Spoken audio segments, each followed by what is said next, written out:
Mahabharata. After installing Drishtadyumna as his commander-in-chief, Yudhishthira and his generals consulted Krishna. They had heard that Duryodhana had requested Bhishma to be the Kuru's commander-in-chief, and that he had accepted Yudhishthira, then asked Arjuna to be his army's chief general. Working immediately under Drishtadyumna, he wanted to ensure that Arjuna's incomparable expertise was utilized fully in the battle. The 7 divisions of the Pandava army were then placed under their 7 commanders. As the Pandavas were speaking about the arrangements, Balaram arrived. He entered Yudhishthira's tent in the company of Akrura, Uddhava, Samba, Pradyumna, and other leading personalities from Dwaraka. In his blue garments and garlanded by golden flowers, Balaram looked as majestic as Mount Kailash.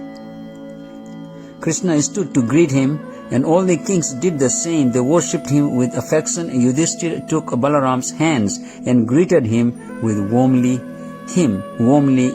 showing him to a fine seat.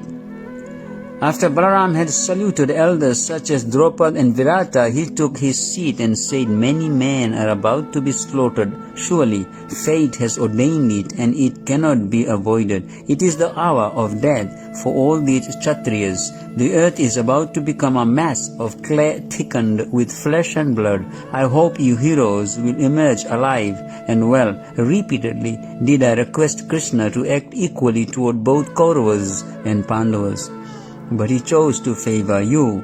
Krishna looked at his elder brother and smiled. Balaram glanced across at him as he continued, "Keshava has set his heart upon your interests, and especially the interests of Dhananjay. Your victory is assured because Krishna desires it. I cannot at any time act separately from him. Therefore I will play no part in the war. Both Duryodhana and Bhima are my pupils at mace fighting, and both are equally dear to me. I cannot bear to fight against either." Balaram said, "Therefore I have decided to leave the area and go on a pilgrimage to the holy places, because I know I would not be able to sit by and indifferently watch the massacre." Balaram stood up and placed his helmet on his head. Taking leave of Krishna and the Pandavas, he left, followed by the Yadavas who had come with him. Soon the Pandavas received another visitor. It was Rukmi, King Bhismaka's son and Krishna's brother-in-law. He arrived with a full Akshauhini divisions of warriors. To please his sister, he had decided to offer his assistance to her husband's side. Twanging his bow, he strode into Yudhishthira's tent, where the Pandavas received him respectfully. He said, "O great ruler, if you are afraid at the prospect of war with the Kurus, then I am here to help you. There are none who can match my prowess. Your enemies will not be able to bear my might. Whatever part of the army you will allot to me as my share will be ground into the earth. Even Bhishma, Drona and Kripacharya cannot face me. I will defeat the Kurus and deliver you the earth." Arjuna could not tolerate Rukmi's proud speech. He laughed. "I was born in the Kuru race. I am Pandu's son and Drona's pupil, and I have Keshava's assistance. How can I be afraid of the enemy? O hero, when I faced the Gandharvas, who was my friend then. When I fought the furious Danavas in the Nida wars, who came to my aid, then again in the battle with the Kurus in the Matsya kingdom, who was my helper, I am not afraid, Rukmi. We have no need of your help. Go wherever you please, or stay here if you like. Either way, we will fight with the Kurus and win."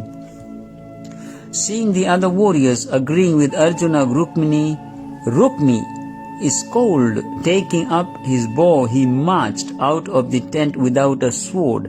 He then took his soldiers to Duryodhana. If the Pandavas did not want him, then he would fight with the Kauravas. At least he had offered his help to the Yudhishthira first. Actually, he was just as happy to fight for Duryodhana. Rukmi still remembered his sister's Swayamvara, in which he had wanted her to select Shishupala. Krishna had come and kidnapped Rukmini. Rukmi had then chased Krishna and fought with him, only to be defeated and humiliated. Maybe now he could exact his revenge. Going before Duryodhana, he repeated the words he had used when speaking to Yudhishthira. Do not be afraid of the Pandavas, O king, for I am here to help you. Duryodhana also rejected him. I have no need of your help. He laughed. What fear do I have of the Pandavas, surrounded as I am by the world's greatest heroes, and being a mighty warrior myself? Rukmi left the Kauravas and returned home, deciding to play no part in the war. If no one wanted his help, then he would not fight. Let them annihilate one another without him. After Rukmi left, Duryodhana summoned his counselors. He had Sukuni's son Uluka came as a messenger of the Pandavas. Assured of his superior position, the prince wanted to mock his enemies and to show his contempt for their so-called army. Duryodhana said, O Uluka, go to the Pandavas and speak these words in Krishna's ears. Krishna's hearing. The time has now come for action. What we have expected a long time is finally come to pass. We are about to fight a frightful war between ourselves, and you have caused it. Prove now the truth of all the boastful words you sent through Sanjaya. Let us see your actual power. Duryodhana's black eyes narrowed. Standing up as he spoke, he pointed to Uluka. Say this to Yudhishthira. How do you pose as a virtuous man, O descendant of Bharata? You now desire to destroy the world for the sake of wealth. One who presents himself as pious while secretly concealing wicked intentions is said to be like a cat in the famous story of old. Listen to the story my father heard from Narada Rishi. Once there was a cat who went to the Ganges. Standing on the bank with upraised paws, he said, I shall practice virtue. After some time, the birds began to trust him and even praise him for his devotions. The cat continued with his austerities, and in due course the mice also saw the cat's peaceful demeanor and long time pious practices. They decided to take shelter of him. Although he was naturally their enemy, they said, we seek your protection. You are our refuge and our best friend. Be like an uncle to us and save us from our antagonists. You are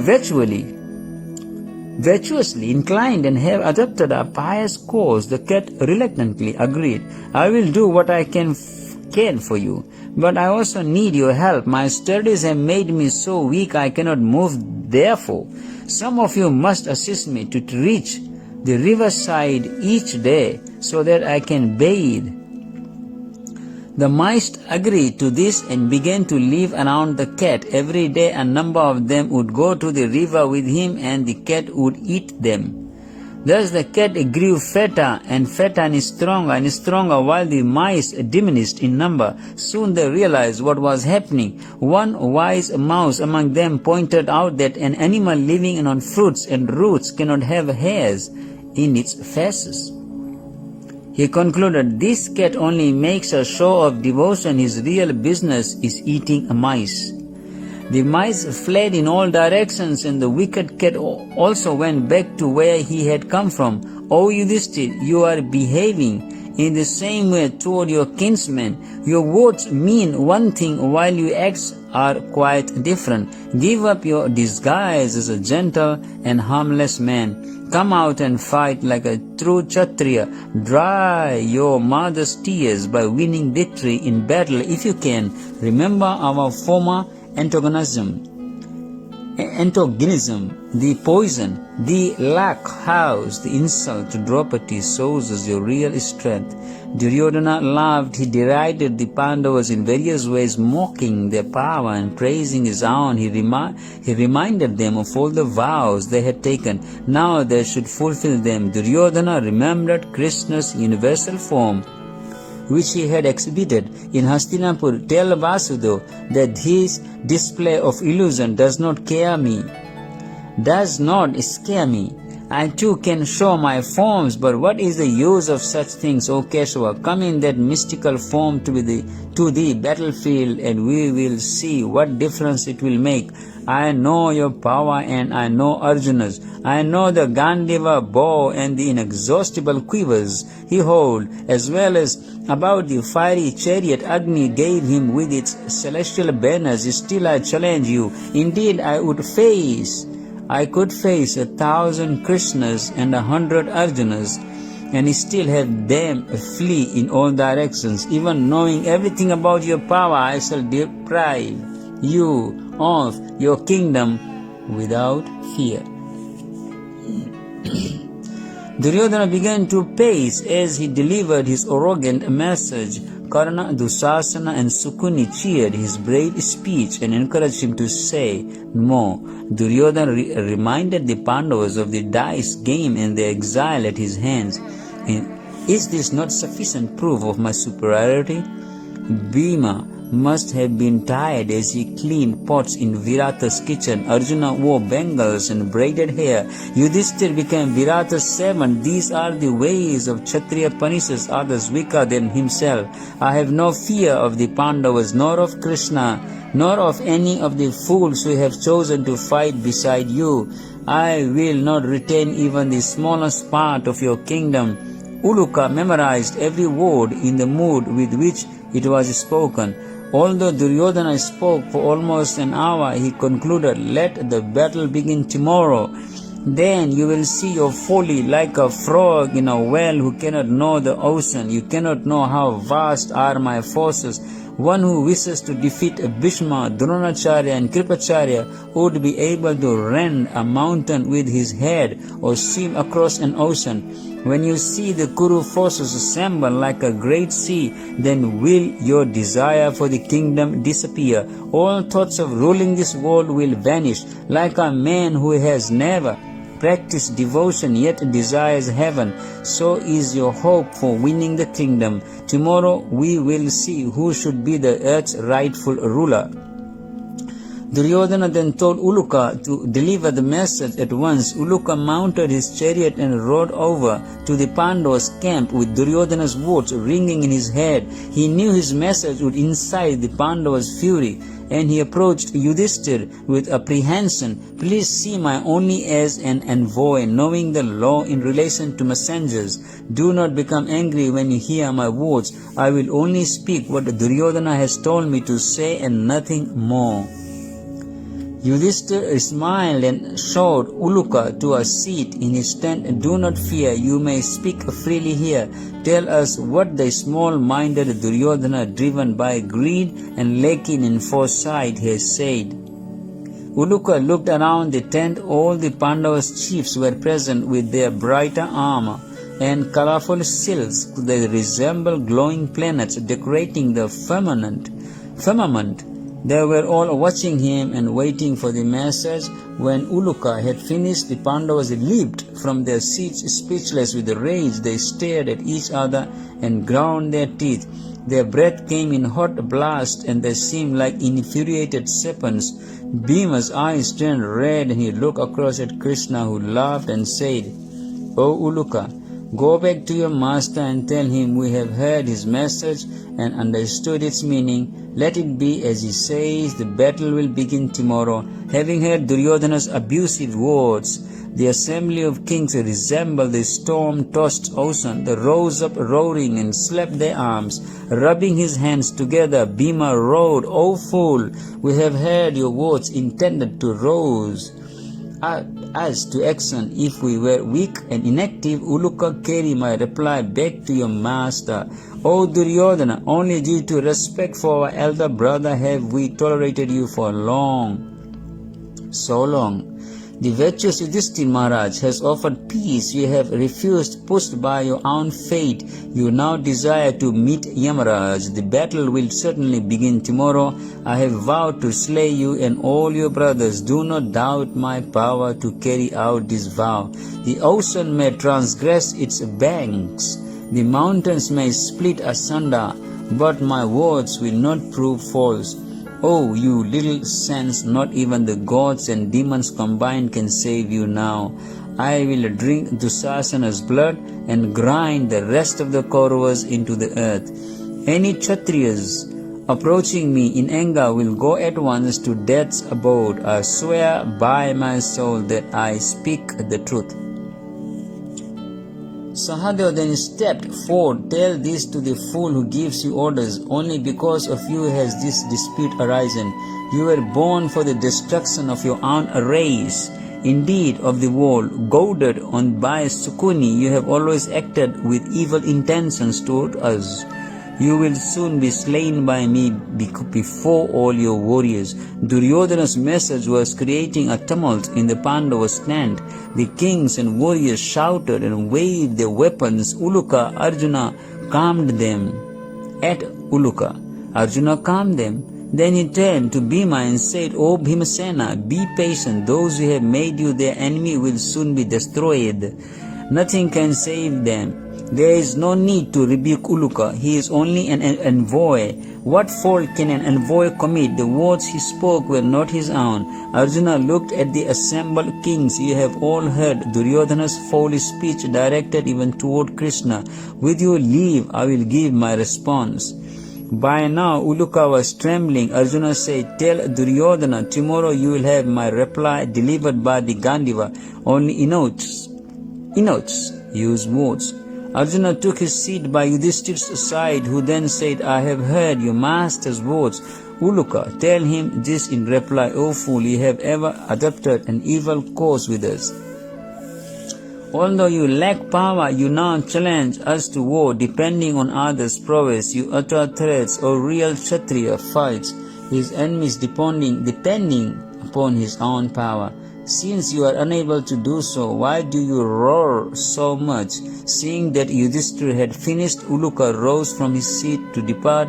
Krishna checked him. Also say this to Duryodhana, O sinful one, you think that I shall be of no consequence in the war, as I will not fight. Do not make such miscalculation. I will act as Arjuna's charioteer, and you will see him everywhere, destroying your forces as fire burns dry grass.